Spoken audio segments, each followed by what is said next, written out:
আজানের মধ্যে লুকিয়ে থাকা অলৌকিক গণিতের খেলা। আল্লাহর কসম, এই আজানের এই তথ্যগুলো শোনার পর আপনি বাকরুদ্ধ হবেন, আর আল্লাহর উপর আপনার ঈমান বৃদ্ধি পাবে ইনশাআল্লাহ। 1, আজানের প্রথম শব্দ হলো আল্লাহ এবং শেষ শব্দও হলো আল্লাহ।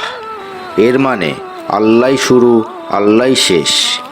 2, আজান শব্দটি পবিত্র কোরআনে সর্বমোট রয়েছে 5 বার, আর আমরা প্রতিদিন নামাজ 5 ওয়াক্ত আদায় করি।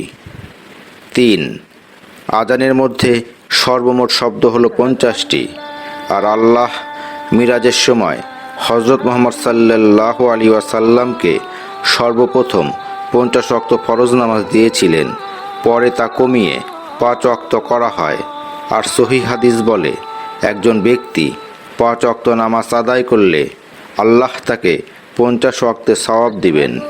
4, আজানের মধ্যে সর্বমোট 17টি ভিন্ন অক্ষর রয়েছে, আর আমাদের প্রতিদিন ফরজ নামাজ হলো 17 রাকাত। ফজর 2, জোহর 4, আসর 4, মাগরিব 3, এশা 4, মোট 17 রাকাত। 5, আজানের মধ্যে সবচেয়ে ব্যবহৃত শব্দ হলো আল্লাহ। আল্লাহ শব্দের আলিফ অক্ষরটি সম্পূর্ণ আজানে আছে মোট 47 বার, লাম অক্ষরটি 45 বার এবং হা অক্ষরটি 20 বার। সুতরাং 47 যোগ 45 যোগ 20 মোট 112। আর পবিত্র কুরআনের 112 নম্বর সূরা হলো সূরা ইখলাস, যে সূরায় আল্লাহ নিজের পরিচয় দিয়েছেন।